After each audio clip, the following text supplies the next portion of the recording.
श्री कृष्णा, राधे राधे। आप सभी भगवान श्री कृष्ण की कृपा सदा बनी रहे, इसी मंगल कामना के साथ आज के वीडियो का शुभारंभ करती हूँ। हिंदू धर्म में पोष महीने का बहुत ही खास महत्व है। वैदिक पंचांग के अनुसार इस साल पोष महीने की शुरुआत 16 दिसंबर से हो रही है। यह सनातन विक्रम संवत के अनुसार साल का 10वां महीना होता है। भारतीय महीनों के नाम नक्षत्रों पर रखे गए हैं। जिस महीने की पूर्णिमा को जिस चंद्रमा होता है, उस महीने का नाम उसी नक्षत्र पर रखा जाता है। पोष महीने की पूर्णिमा को चंद्रमा पुष्य नक्षत्र में होता है, इसलिए इसे पोष महीना कहा जाता है। पोष महीने में सूर्यदेव की पूजा का खास महत्व है। इस अब आइए श्रवण करते हैं पोष मास में सुनी जाने वाली कहानी, जिसे सुनने मात्र से घर में सुख समृद्धि का वास होता है। तो चलिए आज की कथा का श्री गणेश करते हैं। गणेश भगवान की कथा से करते हैं शुरुआत।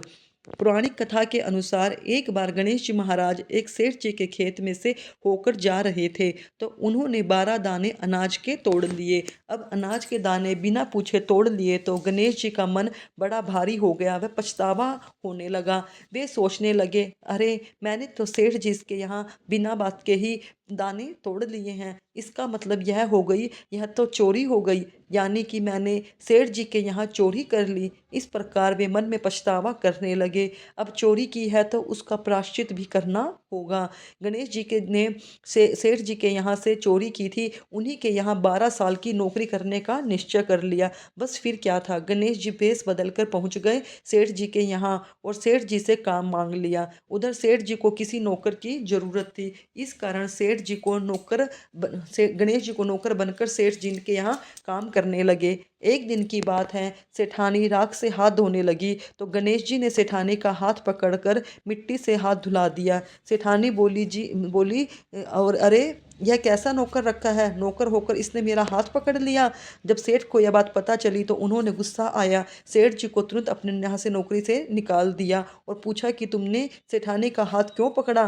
तो गणेश जी कहने लगे, मैंने तो सेठानी जी को एक सीख की बात बताई है, राख से हाथ धोने से घर की लक्ष्मी नाराज होकर घर से चली जाती है और मिट्टी के साथ हाथ धोने से घर में लक्ष्मी का वास होता है। सेठ जी ने सोचा, अरे मेरा नौकर है तो सच्चा। दरअसल सेठ जी ने यहाँ नौकर बनकर रहे भगवान गणेश ने उन्हें अपना नाम भी गणेश बताया था। तो जब कुंभ का मेला आया तो सेठ जी कहने लगे, गणेश सेठानी को कुंभ के मेले में स्नान करा के ले आओ। तो अब गणेश बने नौकर जी सेठानी के साथ चल दिए गंगा स्नान कराने। सेठानी नदी के किनारे पर बैठकर नहा रही थी, तो गणेश जी ने उनका हाथ पकड़कर नदी में डुबकी लगवा दी। घर आकर सेठानी ने फिर से सेठ जी से कहा कि इस गणेश ने तो मेरी इज्जत ही नहीं रखी और इतने सारे आदमियों के बीच में मुझे घसीट कर आगे पानी में ले गया। तब गणेश सेठ जी ने गणेश जी से पूछा, तुमने ऐसा क्यों किया। तो गणेश जी कहने लगे, सेठानी किनारे पर बैठकर गंदे पानी से नहा रही थी,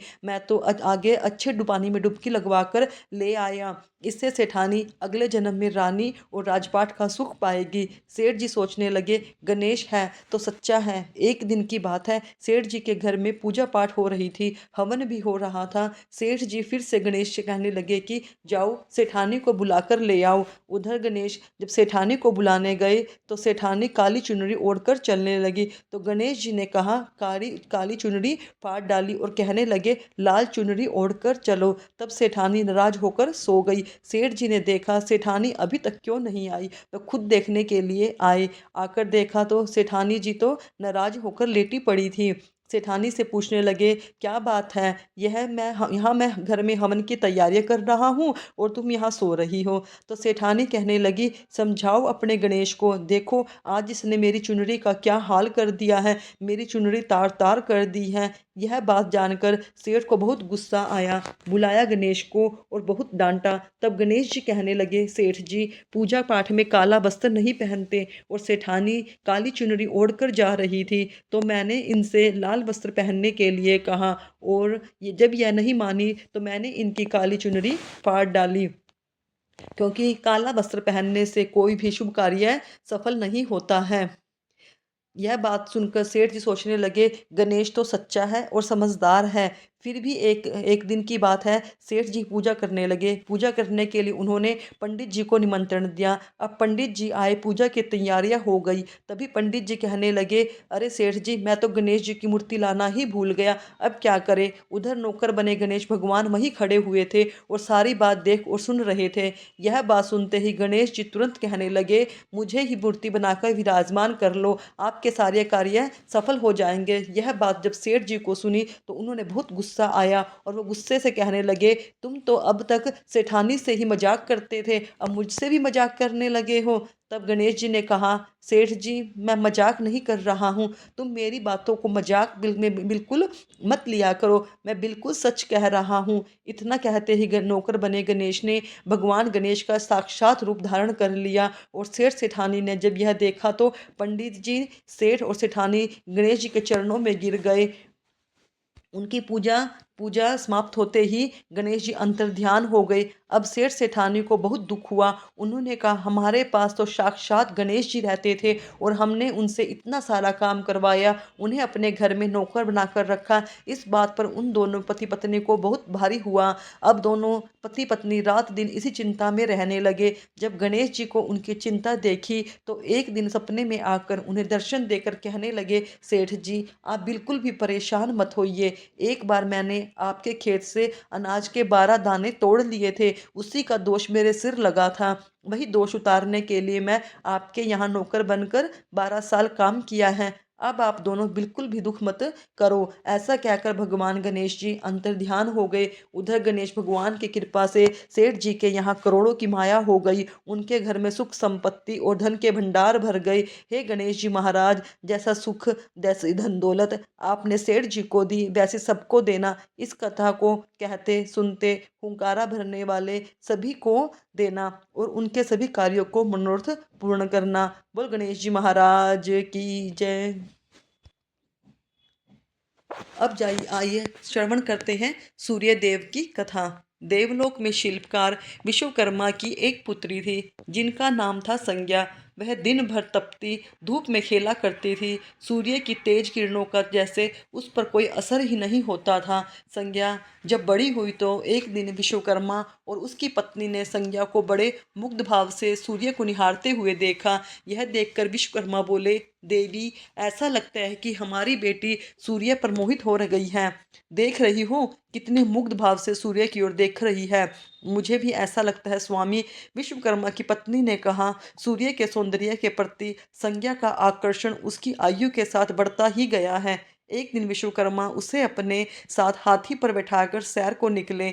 अपनी पुत्री को सूर्य की ओर निहारते देख उन्होंने पूछ लिया, बेटी, अब तुम छोटी नहीं रही, सोचता हूँ जल्दी ही तुम्हारा विवाह कर दूं। बताओ, किस देव को तुम चाहती हो? पिताजी, आकाश में सूर्य से बढ़कर कोई तेजस्वी नहीं है, संज्ञा ने उत्तर दिया। ठीक है, हम सूर्य के साथ ही तुम्हारा विवाह कर देते हैं, विश्वकर्मा बोले और अपनी पुत्री को लेकर सूर्य के पास पहुँचे। उन्होंने अपनी पुत्री की इच्छा सूर्यदेव को बताई तो उन्होंने उनका प्रस्ताव सहर्ष स्वीकार कर लिया और बोले, आपकी पुत्री मेरे साथ विवाह करना चाहती है, यह मेरे लिए सौभाग्य की बात है, पर इससे यह तो पूछ लो कि यह मेरा ताप सहन भी कर पाएगी। विश्वकर्मा संज्ञा को एक ओर लेकर गए और उससे पूछा, सूर्यदेव का उत्तर तुमने सुन लिया बेटी, अब बताओ, सहन कर लोगी हम हर ऋतु में उनका ताप? हाँ पिताजी, संज्ञा ने बड़े विश्वास के साथ कहा। कुछ ही दिनों के बाद संज्ञा का विवाह सूर्यदेव के साथ हो गया। संज्ञा सूर्यदेव के साथ उनके लोक चली गई।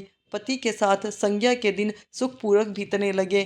फिर उनके यहाँ एक पुत्र पैदा हुआ जिसका नाम रखा गया मनु। अनेक ऋषि मुनि बालक को आशीर्वाद देने आए। यह बालक ज्ञानियों में भी ज्ञानी होगा। ऋषियों ने भविष्यवाणी की, आशीर्वाद सच निकला। जब वह कुछ बड़ा हुआ तो ऋषि मुनियों से शिक्षा ग्रहण करने लगा। सूर्यदेव और संज्ञा को अपने बेटे पर गर्व था। वे बहुत ही प्रेम से अपने बेटे का लालन पालन करते थे। अचानक एक बार ग्रीष्म ऋतु में सूर्य की किरणें बहुत ही प्रखर हो गई। उनका तेज अपनी चरम सीमा पर पहुंच गया। संज्ञा की चमड़ी झुलने लगी। सूर्यदेव ने उसे अपने पास बुलाया तो वह अपनी आंखों पर हाथ रखकर उनके पास पहुंची। सूर्यदेव बोले, संज्ञा, मेरी ओर देखो। तुमने अपनी आंखें क्यों ढक ली हैं? नेत्र खोलो और मेरी ओर देखो। मैं तुम्हारा पति हूँ। स्वामी, आपके ताप से मेरी आंखें खुल नहीं पा रही। संज्ञा ने कहा, इसका अर्थ तो यह हुआ कि तुम मुझे अपने से दूर कर रही हो। विवाह से पूर्व मैंने तुमसे पूछा भी था कि मेरा ताप सहन कर पाओगी? तुम्हारी सहमति पाकर ही मैंने तुम्हारे साथ विवाह करना स्वीकार किया था, लेकिन अब तुम अपने वचन से मुकर रही हो। सूर्यदेव ने कुछ क्रोधित होते हुए कहा, स्वामी, इसमें मेरा कोई दोष नहीं है। संज्ञा बोली, आपका तेज इतना प्रखर है कि सूर्यदेव और भी कुपित हो उठे। बोले, सुनो संज्ञा, प्राणवान वस्तुओं को जीवित रखने वाला मैं ही हूँ, परंतु तुमने मेरी ओर से आंखें बंद कर ली है। अंततः तुम्हारे गर्भ में जो बालक उत्पन्न होगा वह यम होगा। यम अर्थात मृत्यु का देवता। संज्ञा वहां से भाग जाना चाहती थी, लेकिन बच्चे का मोह उसे विवश कर किए हुए था। संज्ञा ही एक सहचरी थी। उसका नाम छाया, जो हूबहू संज्ञा की ही प्रतिलिपि थी। उसने इस विषय में छाया से मदद लेने का निश्चय किया। उसने छाया को बुलाया और अपनी समस्या बताई। सुनकर छाया बोली, मुझे क्या करना होगा? तुम संज्ञा बनकर मेरी पति के साथ के पास जाओ और उनकी पत्नी और मेरे बच्चों की माँ बनकर वहीं पर रहो। संज्ञा ने कहा, उन्होंने मुझसे पूछताछ की, तुम कहना कि मैं संज्ञा हूँ। भेद मत खोलना, यह सब मैं करूँगी, लेकिन मेरी एक शर्त है।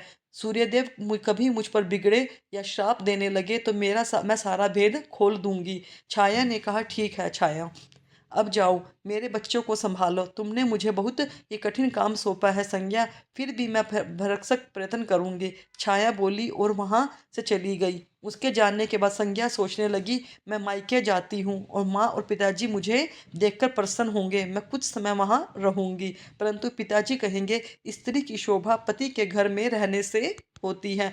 ऐसे ही विचारों में उलझी हुई वह मायके को चल पड़ी। रास्ते में उसके मस्तिष्क में उलझने टकराने लगी।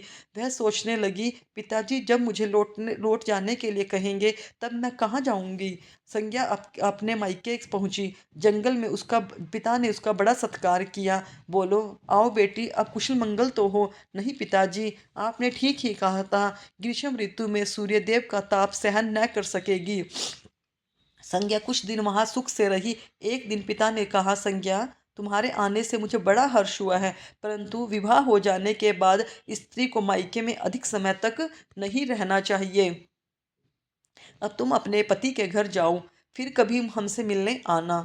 मुझे तुमसे प्यारा कुछ भी नहीं है, किंतु पति का घर स्त्री का घर होता है, यह मैंने सोचा था। संज्ञा मन ही मन वो बोली। एक रात चुपचाप पिता का घर छोड़कर जंगल में चली गई। वह सोचने लगी, मैं सूर्य के सामने नहीं जा सकती, अतः घोड़ी बन जाती हूँ। उस रूप में मुझे कोई नहीं पहचान पाएगा। घोड़ी का रूप धारण कर संज्ञा तपस्या करने लगी, सूर्य के ताप की शक्ति को कम करने के लिए। उधर छाया ने सूर्य के यहाँ जाकर संज्ञा का स्थान ले लिया था। सूर्यदेव ने उसे संज्ञा ही समझा। वे बोले, तुम लौट आई मैं मेरे यहाँ? क्षमा कर दो स्वामी, मैंने अपनी दुर्बलता को जीत लिया है। छाया खेद भरे स्वर से बोली, संज्ञा, मैं तो कब का तुम्हें क्षमा कर चुका। अब घर की जिम्मेदारी संभालो, बच्चों का लालन पालन करो। सूर्यदेव ने कहा। छाया ने कक्ष में लेटे दोनों बच्चों पर निगाह डाली और घर की जिम्मेदारियां संभाल ली। छाया इस घर में सुखी थी।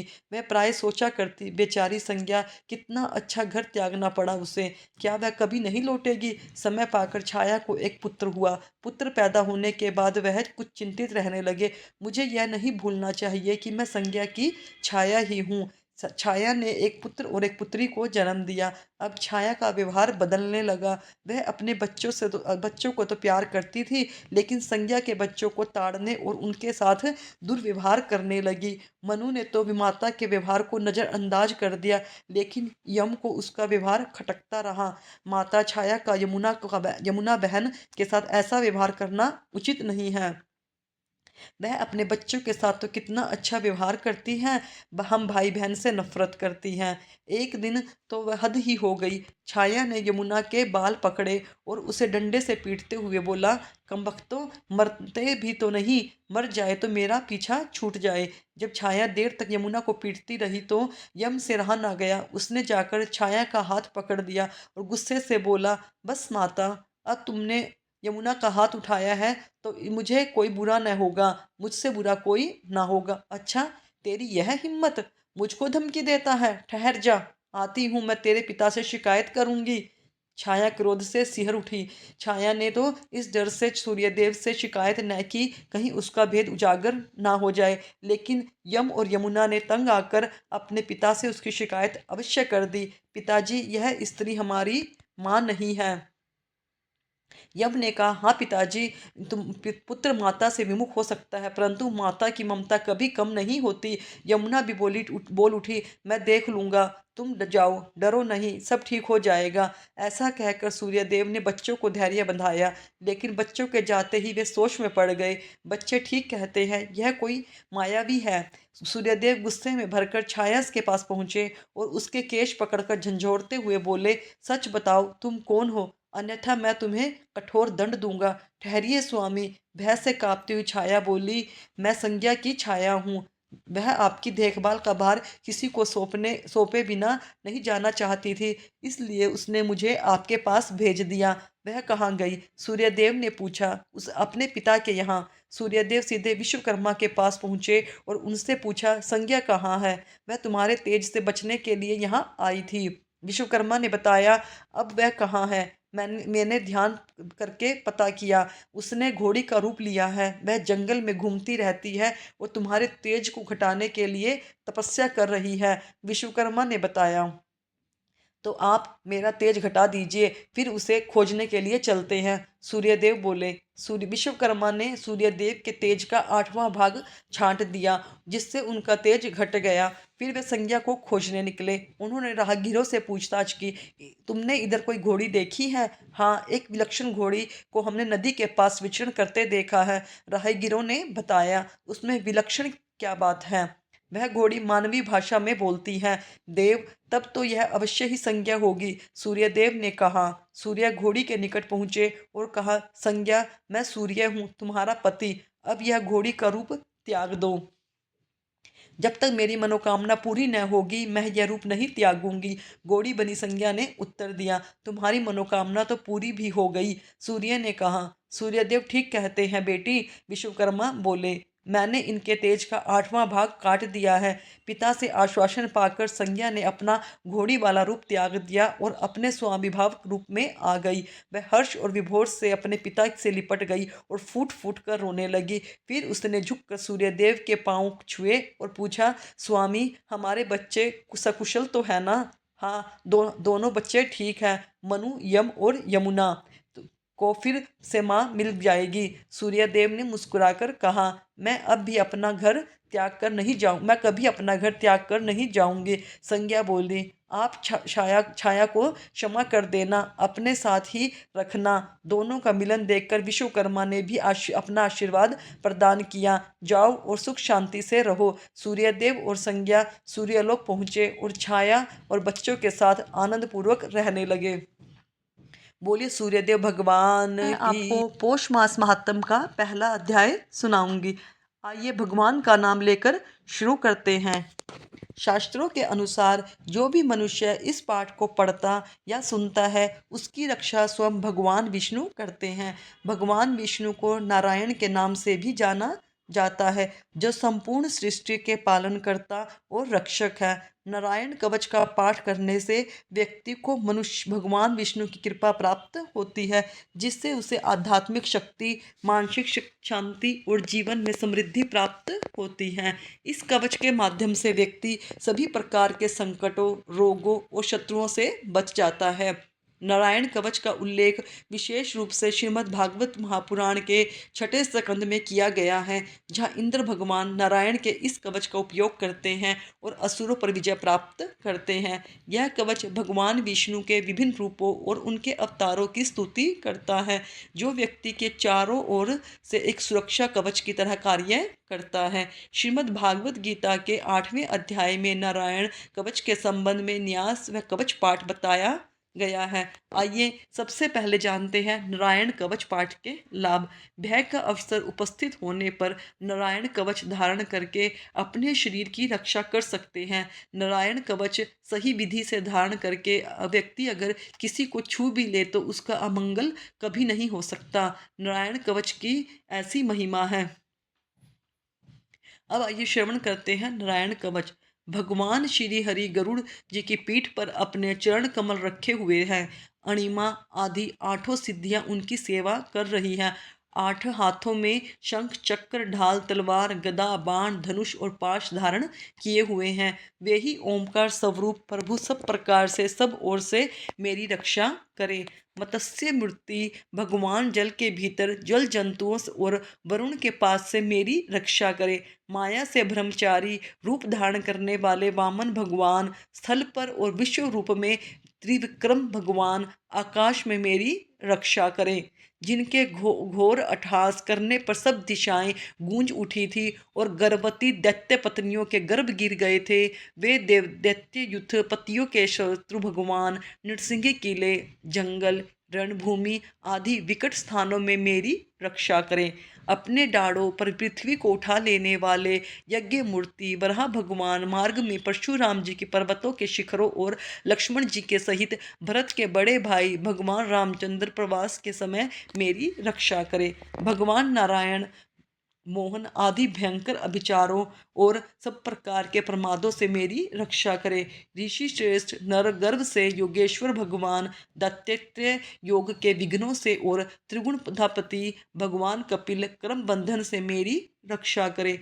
परम ऋषि सनत कुमार कामदेव से हयग्रीव भगवान मार्ग में चलते हुए देव मूर्तियों को नमस्कार आदि न करने के अपराध से, देव ऋषि नारद सर्व अपराधों से और भगवान कश्यप सब नर प्रकार के नरकों से मेरी रक्षा करें।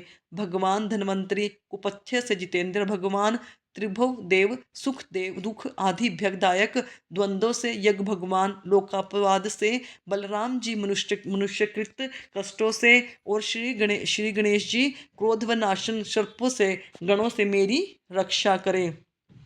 भगवान श्री कृष्ण देवव्यास व्यास जी अज्ञान से तथा बुद्धदेव पाखंडियों से और प्रमाद से मेरी रक्षा करें। धर्म रक्षा करने वाले महान अवतार धारण करने वाले भगवान कल्कि पाप बहुल कलिकाल के दोषों से मेरी रक्षा करें। प्रातःकाल भगवान केशव अपनी गदा लेकर कुछ दिन चढ़ जाने पर भगवान गोविंद अपनी बांसुरी लेकर, दोपहर के पहले भगवान नारायण अपनी तीक्ष्ण शक्ति लेकर और दोपहर को भगवान विष्णु चक्रराज सूर्य दर्शन लेकर मेरी रक्षा करें। तीसरे पहर में भगवान मधुसूदन अपना प्रचंड धनुष लेकर मेरी रक्षा करें। सायकाल में ब्रह्मा आदि त्रिमूर्तिधारी भाधव सूर्यास्त के बाद हरिकेश, अर्धरात्रि के पूर्व तथा अर्धरात्रि के समय अकेले भगवान पद्मनाभ मेरी रक्षा करें। रात्रि के पिछले पहर में श्री वत्सलाक्षण श्री हरि, उषा काल में खंगधारी भगवान जनार्दन, सूर्योदय से पूर्व श्री दामोदर और संपूर्ण संध्याओं में काल मूर्ति भगवान विश्वेश्वर मेरी रक्षा करें। सुदर्शन आपका आकार चक्र अर्थात रथ के पहिए की तरह हैं। आपके किनारे का भाग प्रलयकालीन अग्नि के समान अत्यंत तीव्र है। आप भगवान की प्रेरणा से सब ओर घूमते रहते हैं। जैसे आग वायु की सहायता से सूखे घास फूस को जला डालती है, वैसे ही आप हमारी शत्रु सेना को शीघ्र से शीघ्र जला दीजिए। कोमुदा की गदा आपसे छूटने वाली है। चिंगारियों का स्पर्श वज्र के समान असह्य है। आप भगवान अजित की प्रिया है और मैं उनका सेवक हूँ, इसलिए आप कुष्मांड विनायक यज्ञ राक्षस भूत और प्रेतादि ग्रहों को अभी कुचल डालिए और मेरे शत्रुओं को चूर चूर कर दीजिए। शंख श्रेष्ठ आप भगवान श्री कृष्ण के फूंकने से भयंकर शब्द करके मेरे शत्रुओं का दिल दहला दीजिए एवं यातुधान, प्रमथ, प्रेत, मातृका, पिशाच और ब्रह्म राक्षस आदि भयावने प्राणियों को यहाँ से तुरंत भगा दीजिए। भगवान की श्रेष्ठ तलवार आपके धार बहुत ही तीक्ष्ण है। आप भगवान की प्रेरणा से मेरे शत्रुओं को छिन्न भिन्न कर दीजिए। भगवान की प्यारी ढाल आप में सैकड़ों चंद्रकार मंडल है। आप पाप दृष्टि पापात्मा शत्रुओं की आंखें बंद कर दीजिए और उन्हें सदा के लिए अंधा बना दीजिए। सूर्य आदि ग्रह, धूमकेतु अर्थात पुच्छल तारे आदि केतु, दुष्ट मनुष्य, सर्पादि रेंगने वाले जंतु, दाढ़ों वाले हिंसक पशु, भूत प्रेत आदि तथा पापी प्राणियों से हमें जो जो भय हो और जो हमारे मंगल के विरोधी हों, वे सभी भगवान के नाम, रूप तथा आयुधों का कीर्तन करने से तत्काल नष्ट हो जाएं। वृद्ध रथंतर आदि सामवेदीय स्तोत्रों से जिनकी स्तुति की जाती है, वे वेदमूर्ति भगवान गरुड़ और विश्वसेन श्री अपने नामोच्चारण के प्रभाव से हमें सब प्रकार की विपत्तियों से बचाएं। श्री हरि के नाम, रूप, वाहन, आयुध और श्रेष्ठ पार्षद हमारी बुद्धि, इंद्रिय, मन और प्राणों को सब प्रकार की आपत्तियों से बचाए।